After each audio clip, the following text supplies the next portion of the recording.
Hi, everybody. This is Carolyn Webb de Macias, and I'm back with you again to talk about education and the future of our children. My guest today is LeBron James, who is an educator of some 26 years, a longtime friend, but a fantastic educator. We call him the Math Man. So LeBron has joined us today because he's going to talk with us about teaching math using online teaching and the skills that he's learned over the last 26 years or so. So LeBron, that's an introduction, but why don't you tell us about yourself and what's special about the way in which you teach? Thank you so much, Ms. Macias. It's a pleasure to be here. I always love talking to you any chance I get. And, this is a topic that I'm extremely passionate about.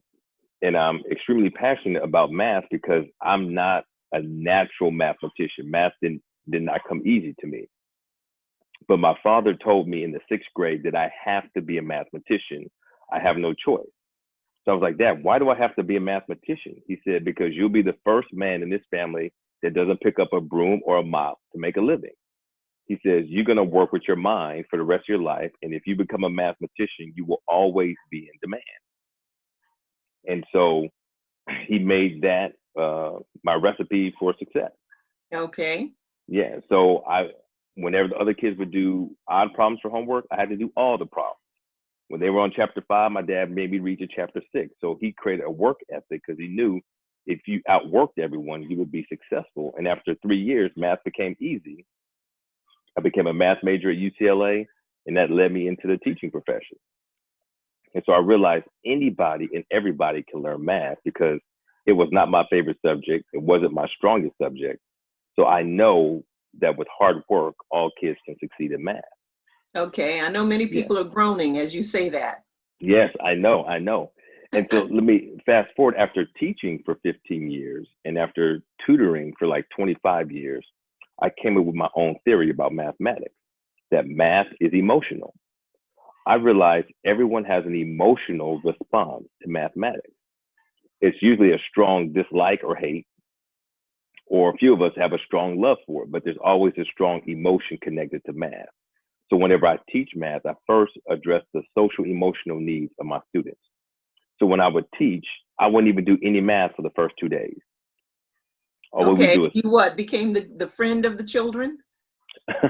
Exactly. I had to first build relationship because as a math teacher, you're held in such high esteem and most students fear math teachers. So I had to humanize myself to the students first. So we sat in a circle, we talked. I told them, tell me about your summer, your living conditions. What's your favorite rap song? What's your favorite food? What's the latest videos? What's happening on Instagram? And I would take all that information and then I would design my lessons around their interests, not about mine.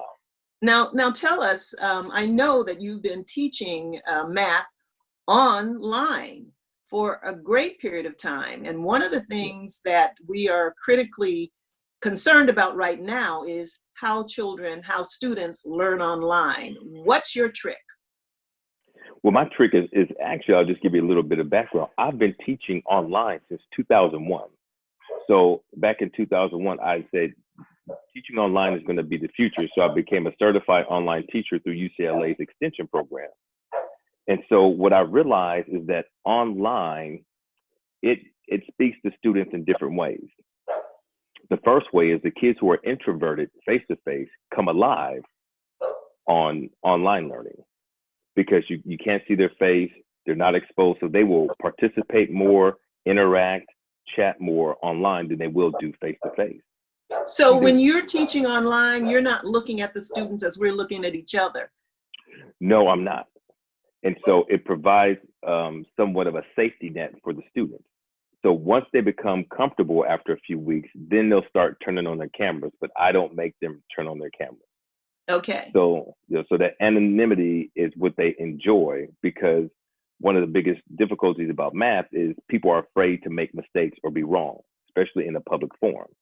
Now, I looked at one of your a video on YouTube teaching, yes. And I was interested because it was labeled Taco Tuesdays. Yes. What's that about? So when the pandemic hit, I said, I'm going to offer 8 weeks of free online math instruction because I know there were so many kids in need. And so whenever I teach math, I make sure it's not about math. I don't talk about math, I talk about life and then how math applies to it. So since it was every Tuesday, I call it Taco Tuesdays with the Math Man. And so kids were more excited to log into Taco Tuesdays than for me to say, hey, we're having algebra on Tuesdays from 4 to 5. I mean, who wants to hear that during the pandemic? I know I wouldn't. Yeah. So I made it Taco Tuesdays, and then I always start my class off with music, with the latest rap music or music that they like. So I'm trying to create an environment and a feel so they make sure they feel comfortable and like it's their environment. And that's How the many number one students at a thing. time? How many students at a time might be in your class? Anywhere from 30 to 50 students at a time. But with this resource, I could teach up to a few hundred students at a time. And that's where I see things are going in the future. Okay, and so good. That's a very good transition point. What we're looking for in this discussion is how the learnings from the present that are good and positive can transfer to the future in a way that we have a different educational experience and outcome for our children. Yes, and actually, I'm so excited about this time. I'm not excited about the pandemic, but I'm excited because we have disrupted the system, and now is the moment for change. And so, as I've been studying education since 1998, when I looked at the future of education, I realized online education is the equalizer. It is the equity. And I see no other tool available to provide equity other than that. So imagine this scenario. Currently, there's a shortage of teachers around the country. 2, there's a shortage of high quality veteran teachers. And there's also a shortage of math and science teachers. And the teaching profession right now, 80% of teachers are white women. So we're getting education through one particular lens. The whole country is looking at education through one lens. We need a more diverse lens. So they say, hey, we need to have more teachers of color. Well, by the time you put them in school, train them, we're talking 300-400 years before we can even get 50% of the teachers to be teachers of color. However, with online learning, I'm putting together a program now to train teachers how to be effective, engaging equity teachers online. So then now if you have 1,000 teachers of color who are trained to teach online, in the future, kids will not be relegated to the teachers in their school. They will be able to go online and choose the teachers that they want from any subject from all over the country. So, question.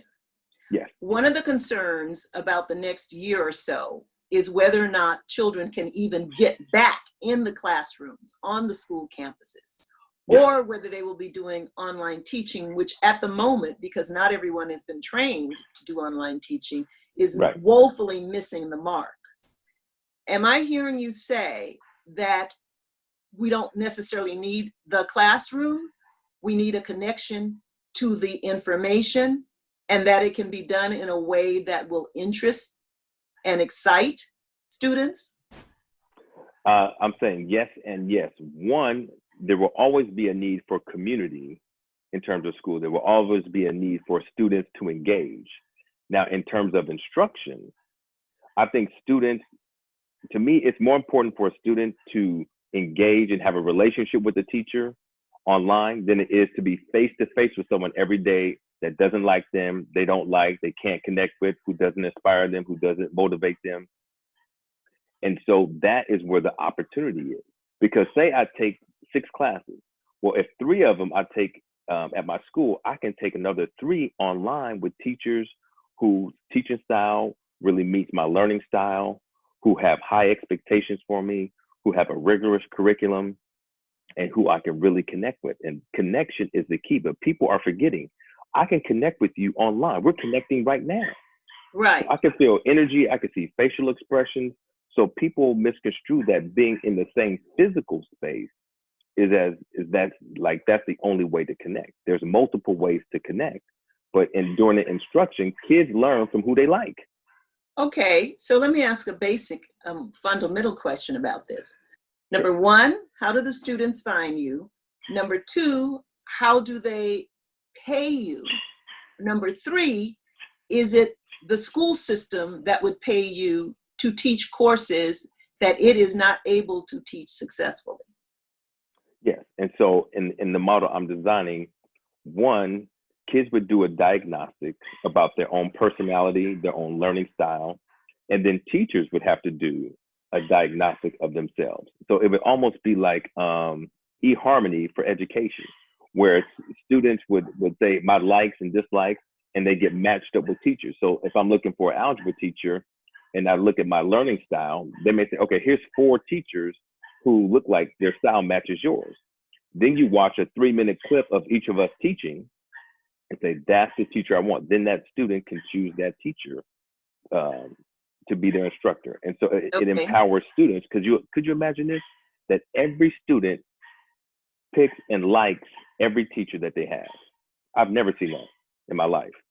Yeah. I've always seen students are told, you're going to be in this class and this will be your teacher, because administration determines what class students will be in. I never seen students in middle school or high school have any choice in the or input in terms of who they would have as a teacher. Right. And it's relegated to just who's in your physical space. And that's where we have to open up our minds and say, you can't confine kids to just who is geographically close to them. So what's your financial model? The financial model is that, as we know, schools get paid by butts and seats. So schools get anywhere to $10,000 to $15,000 per student. So what would happen is students would have an allocation. In California, of how much, it's more like 8,000. I'm trying to be generous. Okay. I'm throwing that Title I money in there too, just trying to beef it up a little bit. All right. So what they would do is kids would be allocated so much a budget for online teachers. So in the model we have, a student would get, say, $50 to $100 per month per teacher that they want to have online. And that money comes from the ADA that comes from the school. So the money they would spend on teachers, now they would still spend on students. Just the way homeschool students, they get an allotment from the district or from their school for all the resources, books, and everything. So it's the same money that's being allocated. Okay. But here's the best part. Now, if you're a great teacher, you're a phenomenal teacher, you can have 1,000, 3,000, 5,000 students that you teach. And now the teacher gets that $50 a month per student for teaching. Now the superstar teachers are making $200,000, $300,000, $400,000 a year for being phenomenal teachers. And what that does is the teachers who say, okay, I'm tenured, I'm just going to teach history the same way I taught the last 20 years, you won't be chosen. So now excellent teachers can get the compensation and admiration that they deserve, and it's going to inspire other teachers to step their game up. Because so you have been, since, did you say 2002? Yes. Teaching online? Yes. And have been successful in that, but you've also been tutoring, have you not? Do you consider that also part of your teaching? Yeah, that's also part of my teaching. I tutor 4 to 5 kids online a year for the last at least 15 years. Okay. What's the role of families, community, in your view of the education of children? I think that families are not integrated enough into the learning experience of their students, and that parents have not been trained or educated how to advocate for their students, or how to ask questions of the teacher or the administration to ensure every kid gets a high quality education. So what I love about the online environment is I teach a class, it's video recorded. So the kids can go back and watch it as many times as they want. And now the parents can go back and spend 10 to 15 minutes looking at the lesson. Say, oh, here's your teacher. Okay, I see what you guys are talking about. And now I can better support you, because really parents are on the outside. They don't know what happens in the classroom, which is a disadvantage to them. Okay, now so one of the extreme stressors right now is that parents do not feel capable to support their students in the sense of the subject matter. So if you are the algebra teacher and Yeah. I've got a eighth grade student, and algebra's not my thing. Right. Could I feel comfortable that my student would get the subject matter without me having to go back and find my dog-eared 50-some-year-old algebra book and trying to remember X Right. plus Y? Now that is the same situation face to face. That was happening 100 years before the pandemic. I Parents know, but always now that the children are out of school and they are right. home at the kitchen table or on the Ooh, floor, yes. parents feel responsible for trying to help. Right. And that's why I offered that class for 8 weeks for free. And ironically, I'm glad you brought this point up. I had like 10 parents who sat in on the class. So they were like, wow, I'm learning along with my child, and we can go back and review. I got 10 or 15 emails, parents thanking me, thank you for providing this resource. My kids, they now understand. Now my memory has been jogged. Now I'm having conversations with my kids about your class. Now we go back and watch the recording over. We can fast forward, rewind, have discussions. So it's proven to be more beneficial than I had anticipated. I wasn't thinking about the parent end, but the parents have been communicating to me how much they enjoy it. And so I think that's another part that teachers have to integrate is how do you reach out to the parents and make your class accessible to them? Yes. So question, what words of wisdom do you have as relates to how our education can look in the future? When our kids are online this fall, as they certainly will be. Yes. What would you say? Because first of all, what the teachers are doing online is not what you're talking about. They're No, checking not at in all. for 30 minutes or 40 minutes, and trying to get through it. But if in a year from now, we've learned enough that we don't go back to the traditional classroom, right? Is there hope for online?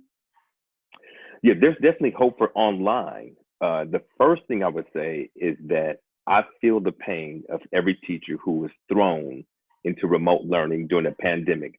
So I don't expect them really to be teaching that much right now or kids to be learning that much. This is remote learning while we're sheltered in, dealing with the pandemic. And this is just to ease the pain, triage for a moment.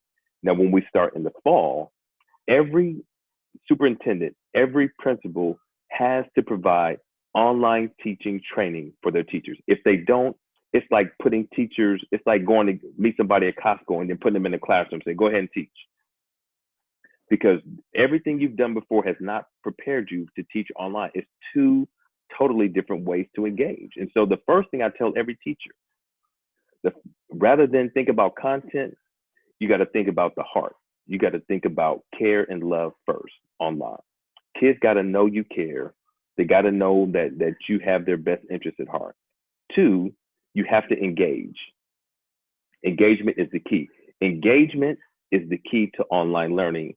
And without engagement, none of this will work. I mean, engagement is already poor in face-to-face, but teachers get to hide in the classroom. Now online, you're exposed because you're recording that class. The teachers can see, the parents can see, and it's hard. A kid can click you off online. They click you off mentally in the classroom, but at home, they click in. I'm not even going to show up because I'm not engaged. You're not giving me anything that's worthwhile. You're not talking about my life, my future, my dreams. So you have to engage first. So you have to create relationship. You have to engage. And then three, and most important, teaching online, cut your curriculum in half. Whatever you thought you was going to teach, you better teach half of it. If you have a page full of information, you better cut that down to 4 bullet points and add some pictures and then add some video, because learning online is completely different than learning face to face. You have to change your game. Okay. So you chose to do online instruction. Yes. Some years ago, and now the system has caught up with you. Yes. Yes. I think one of the things you said is that you have been studying education and where it's going for some number of years. Yes, I have. And so we're fortunate because you've been offering your services as a tutor and I've known about the Math Man for a long time, and certainly looking at the clips, your course is interesting enough that I could get captured or engaged. I might be back to you, LeBron, Yes. because there are a lot of people who need to learn that which and there are a lot of parents who need to hear that they can be comfortable in not having the traditional educational setting. It's going to be a long time before we get back to those 30 kids in a classroom environments. And it'll be for them to learn that that is not necessarily the best way for their children to learn. Right, exactly. And I think when it all settles down, we're never going back to just face-to-face learning. There will always be an online component of learning from now on forever. So it's either going to be online or it's be blended. Part of the class is face-to-face, part online. So even a teacher may say, okay, I'm going to teach, I have a block schedule. I may teach an hour here, and then we'll do an hour online later that night. That's what I used to do. Is because I was teaching at a private school, I couldn't go fast enough because my students were struggling with the content, but there was this pressure to get through the curriculum. That's what led me to teaching online. So I would teach during the day, and then I'd do an hour online at home for people who are struggling. And then it made my face-to-face class so much more enjoyable because I took pressure off of them. We answered the questions online at night for my introvert students, so they felt more confident, and I was able to move faster. And we created almost like two communities. Like there was an online community at night, and then in the classroom, and we'd have little jokes and stuff, and then other people would want to get online at night. Sure, find out what you're laughing about. Well, Yes. let me say this. I heard three things or four things. I hear your passion for the children, the students, to want to teach them in the daytime and then go online at night. So I hear a great teacher needs to have that degree of passion and concern. I heard that the teachers need to know the students. So I heard a cultural literacy component to what you said. Yeah. I heard you say that online was more equitable. So there's equity in that the kids can determine where the resources go, and the resource goes with every child. Yes. And I hear that for the parents, this is an opportunity for them to get the same information that their students get, but not be required to teach the content. There you go. You nailed it. That's it. Okay. Well, I want to thank you. I might come back to you at some point. Once we get further along. I truly appreciate what you're doing and you spending this time with us. Thank you very much. Thank you. Thank you. All righty.